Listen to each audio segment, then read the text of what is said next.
All right, instead of taking any responsibility for their loss, the Democrats' blame game has started as they desperately now try to pin the loss on anything but their own far-left policies. Last night, after Donald Trump's victory, Dave Portnoy of Barstool's fame, in a video he shared on social media, explained how Democrats gave the American people no choice. Take a look.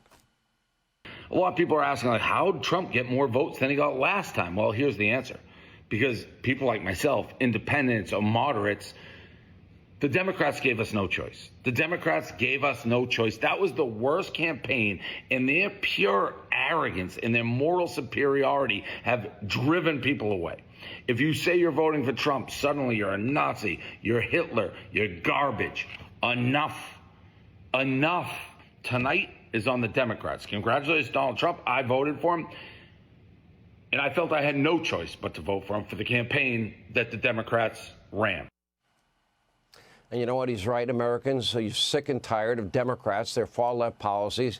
You know, take a look at Deep Blue California. Proposition 36, a ballot measure that will roll back some of California's soft on-crime policies, overwhelmingly passing in the state. And L.A. County District Attorney George Gascon, one of the most progressive DAs in the country, lost his re-election bid to an independent, Nathan Hochman. Here with reaction, Barstool Sports founder Dave Portnoy. Dave, good to see you. I'm sorry, apparently we have some audio issues. Thanks for being patient with us. Well, let's talk about what it was. I don't like being called a Nazi. I don't like being called a racist. I don't like being called a fascist. I'm not a piece of garbage, and I don't like people that are racist and fascist and Nazis. That was their closing argument? Yeah, it's been nonstop. It was the deplorables before that. So it's a nonstop assault on your senses, and they're insulting, like I said, more than half the country. At some point, they got to learn their lessons, but that was their entire campaign, essentially.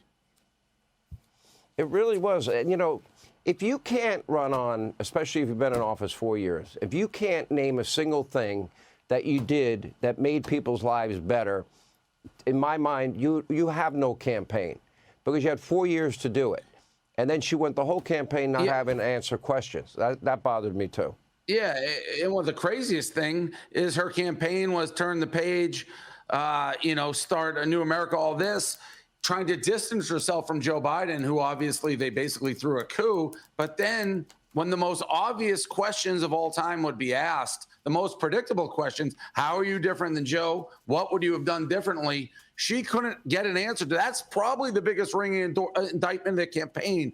You know that question is coming. You know it's on people's mind. I don't know how they didn't sit around with the smartest people they got and be, hey, here's how you answer that question. She never was able to, and it probably cost her the campaign. Yeah. And then, you know, you have this issue of gender-affirming care, California, Minnesota, without parental consent.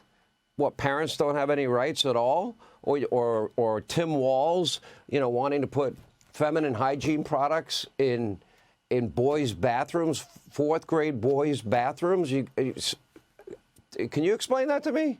I don't get that. Help me out with that. No, I mean, those issues to me personally, and everybody's their own, are less important than some of the major issues like crime, borders. I mean, I wouldn't do it. I'm not going to vote based on that issue. There's a lot of other more important issues to me, but those are the ones that forced me to go to Trump.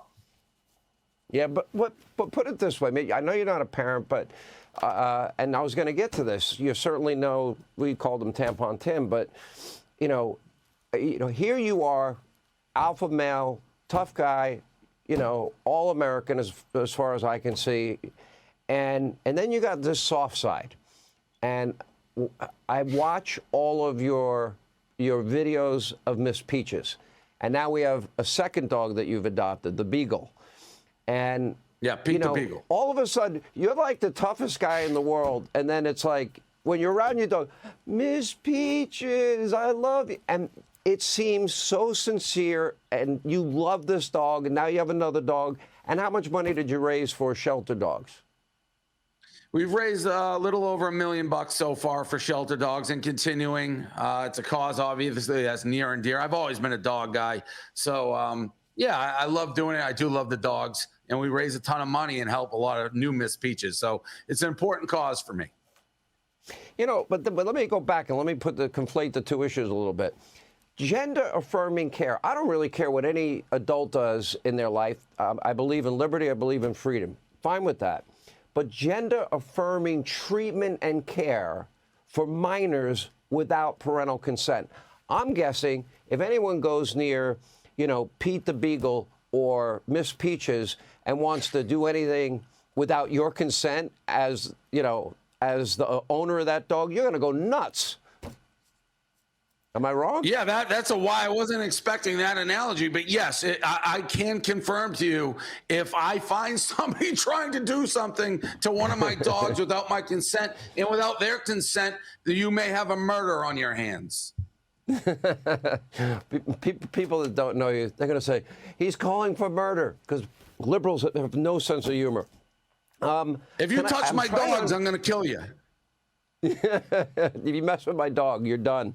Well, if you break into Kamala's house, she's going to pull out her Glock. But meanwhile, she wants gun confiscation and mandatory gun buybacks. Okay, I don't get it. You put the dog in a baby carriage and you push the dog all over the place. And, you do all these things with the dog. You spend all your time with this dog. And, I mean, I've never seen a better dog owner in my life. What happened? How did all that happen? Well, I've always been a dog guy my whole life. So she's not a big walker. Like, she had a really bad past. She was used as a breeding dog and left basically in a dump for the most part. But her bones, I think, are really kind of beaten up a little bit. And she's also stubborn. So with that combination, look with that face that she gives you, she says, hey, I push me around, stroll me around. I like the fresh air.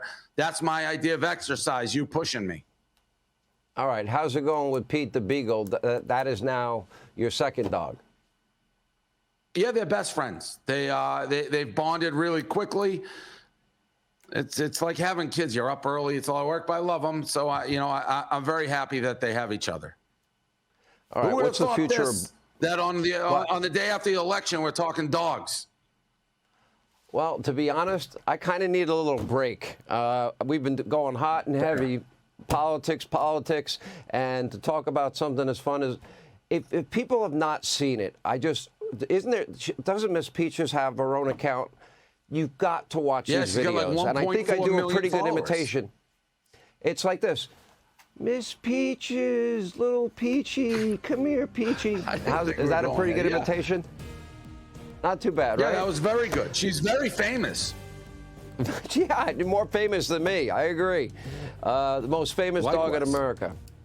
All right. Great job, too. You're raising a ton of money for a great cause. Anyway, Dave, appreciate your time. Thanks for being patient with us. Hey, Sean Hannity here. Hey, click here to subscribe to Fox News YouTube page and catch our hottest interviews and most compelling analysis. You will not get it anywhere else.